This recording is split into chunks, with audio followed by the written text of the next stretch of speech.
बात की जाए कि श्रावण मास का महीना भगवान शिव को तो अत्यंत प्रिय है ही, वहीं पर माँ गौरी की पूजा आराधना करना श्रावण मास को अति उत्तम बना देता है। और मैं आपको बता दूं कि इस बार पड़ने वाला प्रथम मंगला गौरी व्रत जो कि 26 जुलाई को पड़ने जा रहा है, उस दिन स्वार्थ सिद्ध योग बन रहा है, जिसका अपने आप में ही मायने काफ़ी उत्तम हो जाते हैं। और आज के दिन किए जाने वाली पूजा पाठ से वो औरतें व्रत करती हैं जिनको अपने पति का प्रेम चाहिए होता है। यह व्रत वो लड़कियां करती हैं जिनको अपना मन भावन पति चाहिए होता है, जिनको अपने मन भावन ससुराल चाहिए होती है, जिनकी शादियों में रुकावटें आ रही हैं, वो लड़कियां इस व्रत को करती हैं। जो महिलाएं अपने पति का प्रेम पाना चाहती हैं, वो महिलाएं माँ गौरी के सामने अपने पति के प्रेम को पाने के लिए ये व्रत करती हैं, माँ गौरी की उपासना करती है। वहीं पर ये व्रत वो औरतें भी करती हैं जिनके पति उनसे बहुत प्रेम करते हैं और वो धन्यवाद करने के लिए भी माँ गौरी का व्रत करती हैं। विवाह में कैसी भी अड़चनें आ रही हो, कोई भी तरीके की परेशानी क्यों ना हो रही हो, माँ गौरी जो कि माँ सीता को, जो कि सुहाग की देवी हैं, जिन्होंने माँ सीता के भाग्य में श्री रामचंद्र को लिख दिया, तो और ये बात मानी भी जाती है कि माता गौरी ने श्रावण मास के महीने में ही कठोर तपस्या करने के बाद में भगवान शिव को प्राप्त किया था। और इसी वजह से वो एक आइडियल है हर एक महिला के लिए। वो ये सिखाती है कि चाहे कितनी भी कठोर तपस्या हो, लेकिन हार नहीं माननी चाहिए। और वो आइडियल है और वो सुहाग की देवी हैं, इसीलिए माँ गौरी को प्रसन्न करके अपने सुहाग को और ज़्यादा अमर करने के लिए, अपने सुहाग को, अपने सौभाग्य को बढ़ाने के लिए माँ गौरी का व्रत किया जाता है। चलिए जानते हैं माँ गौरी के व्रत की विधि के बारे में। वहीं पर अगले एपिसोड में बात करेंगे कि माँ गौरी के व्रत में क्या करना चाहिए और कौन से उपाय करने चाहिए। लेकिन आज हम सिर्फ बात करेंगे मंगला गौरी के व्रत में कौन सी विधिवत पूजन करना चाहिए, जिससे कि हमारा मंगला गौरी व्रत सार्थक हो जाए और सफल हो जाए। सबसे पहले मैं बता दूं मंगला गौरी व्रत 2022 में पूजन मुहूर्त क्या है। 19 जुलाई 2022 को स्वार्थ सिद्ध योग सुबह 5:35 से शुरू होकर दोपहर 12:12 तक रहेगा। रवि योग सुबह 5:35 से लेकर दोपहर 12:12 तक रहेगा। वहीं पर सुकर्मा योग दोपहर 1:44 से लेकर जो कि रात तक, पूरी रात तक रहेगा। तो मंगला गौरी का व्रत और पूजन हम इस मुहूर्त में करें तो सर्व उत्तम होगा, बहुत उत्तम होगा। वहीं पर बताया जाए श्रावण मास के दौरान आने वाला हर मंगलवार मंगला गौरी के व्रत के लिए जाना जाता है। तो हम अपना सुबह सुबह जल्दी उठें, अपना नहाएं धोएं, अपने सारे कामों से निवृत्त होकर स्वच्छ कपड़े पहने। वहीं पर अगर लाल कपड़े पहने, पीले कपड़े पहने या हरे कपड़े पहने तो बहुत उत्तम होगा। नए कपड़े पहने तो और भी ज़्यादा अच्छा होगा कि नए कपड़े आप खरीद लीजिए और हर मंगला गौरी पर उन नए कपड़ों को ही धारण कीजिए। उनको धोइए मत, पूजा कर उनको निकाल दीजिए और अपने दूसरे कपड़े पहन लीजिए।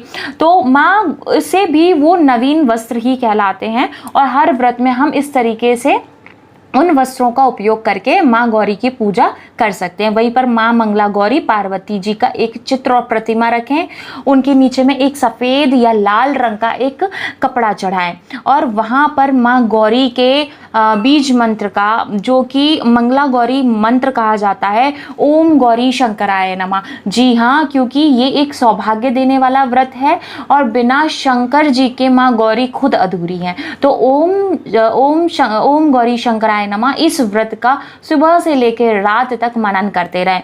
वहीं पर प्रतिमा के सामने एक घी का दीपक जलाएं और आटे का घी का दीपक बनाए तो बहुत अच्छा होगा, लेकिन दीपक ऐसा होना चाहिए कि उसमें 16 बत्तियां आ जाए।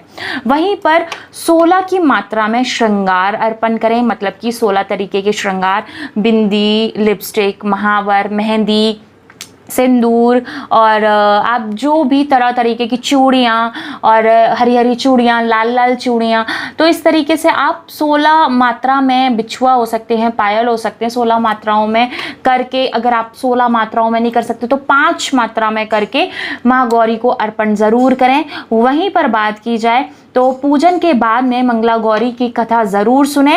इस व्रत में एक ही समय अन्न ग्रहण कर सकते हैं, लेकिन अन्न शाकाहारी हो और शाम के टाइम पर आप अपना अन्न ग्रहण करके अपने व्रत को पूर्ण करें।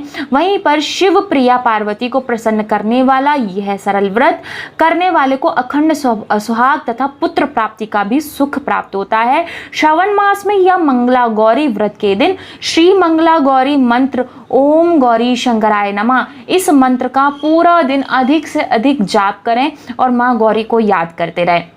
एक लाल कपड़े में सौंफ बांधकर अपने शयन कक्ष में रखें और इस उपाय से मंगल दोष भी दूर होता है। वहीं पर मंगला गौरी व्रत के दिन एक समय ही शुद्ध एवं शाकाहारी भोजन करें। मंगला गौरी के दिन बंधुजनों को या फिर बंधु बांधवों को या फिर जिनको ज़रूरत है मिठाई का दान करें, मिठाई खाएं, मिठाई का भोग लगाएं माँ गौरी को, इससे भी मंगल दोष दूर होता है। एक लाल वस्त्र में 2 मुट्ठी मसूर की दाल लेकर उसको बांध देना है और एक भिखारी को या फिर एक ज़रूरतमंद इंसान को वो दाल दान कर देनी है। इससे भी गौरी मंगल दोष में राहत मिलती है। वहीं पर बात की जाए मंगला गौरी व्रत के दिन कुछ चीज़ों का दान बहुत महत्व रखता है, जहाँ पर मिठाई, सुहाग सामग्री, मसूर की दाल, गेहूँ, तांबा, सोना, लाल पुष्प, लाल वस्त्र, पूजन सामग्री, लाल चंदन, केसर, कस्तूरी, लाल बैल, लेकिन लाल बैल तो कौन ही दान कर सकता है, लेकिन फिर भी बता देती हूँ जब मैं आपको इतना सब कुछ बता रही हूँ तो ये सारे दान करने की अपनी अनूठी प्रथा है। वहीं पर आप चांदी भी दान कर सकते हैं, जैसे चांदी की बिछुआ, चांदी की पायल, और आप अगर दान कर सकते हैं तो दान कीजिए, नहीं तो अपनी सासू माँ को मंस दीजिए, नहीं तो माँ गौरी को अर्पण कीजिए और आप खुद भी उनका इस्तेमाल कर सकते हैं माँ गौरी को अर्पण करने के बाद में। लेकिन सार्वजनिक मंदिर में जाकर अगर आप महादेव और शिव जी का दोनों का और माँ पार्वती का गठबंधन कर रहे हैं और 5 या 16 चीज़ें उनको श्रृंगार बतौर अर्पण कर रहे हैं, तो वो आपको सार्वजनिक मंदिर में ही छोड़कर आना होगा। वहाँ पर फिर पंडित जी देख लेंगे कि किसको दान करना है, किसको देना है, किस तक वो सौभाग्य जाएगा, माँ गौरी का आशीर्वाद जाएगा। मंगला गौरी व्रत बहुत ही फलदायी माना गया है। यह अखंड सुहाग, संतान की रक्षा तथा संतान प्राप्ति की कामना रखने वाली महिलाओं के लिए भी व्रत बहुत ही महत्व रखता है। यह दाम्पत्य जीवन की सारी तरीके की समस्याओं को दूर करता है और माँ गौरी के आशीर्वाद से दाम्पत्य जीवन सुखमय हो जाता है और पति का प्रेम प्राप्त होता है, जैसे कि माँ पार्वती को भोले बाबा का प्रेम प्राप्त हुआ था। यह घर के कलेशों को भी दूर करता है। तो ये था मंगला गौरी के व्रत की पूजन की विधि और आई होप सो कि आपको ये मंगला गौरी व्रत की पूजन की विधि बहुत अच्छे से समझ में आ गई होगी और आप जब मंगला गौरी का व्रत करेंगे, रखेंगे तो इस चीज़ का पूर्णतः ध्यान रखेंगे। तब तक के लिए लेती हूँ मैं आपसे इजाज़त। जय श्री कृष्णा, राधे राधे। हरी हरी चूड़ियाँ पहनिए, हरे हरे कपड़े पहनिए, हरी हरी बिंदी लगाइए, सावन में झूला ज़रूर झूलिए, भगवान शिव को प्रसन्न ज़रूर कीजिए और शिव के साथ साथ उनकी अर्धांगिनी अर्धनारेश्वर का आधे अंग माँ पार्वती को भी याद ज़रूर कीजिए और अपने घर में भगवान शिव को प्रसन्न करने से सुख समृद्धि ये सब लाइए और वहीं पर माँ पार्वती से अखंड सौभाग्यवती होने का आशीर्वाद प्राप्त कीजिए। जय श्री कृष्णा, राधे राधे। फिर मिलती हूँ आपसे किसी अन्य विषय पर, तब तक के लिए जय श्री कृष्णा।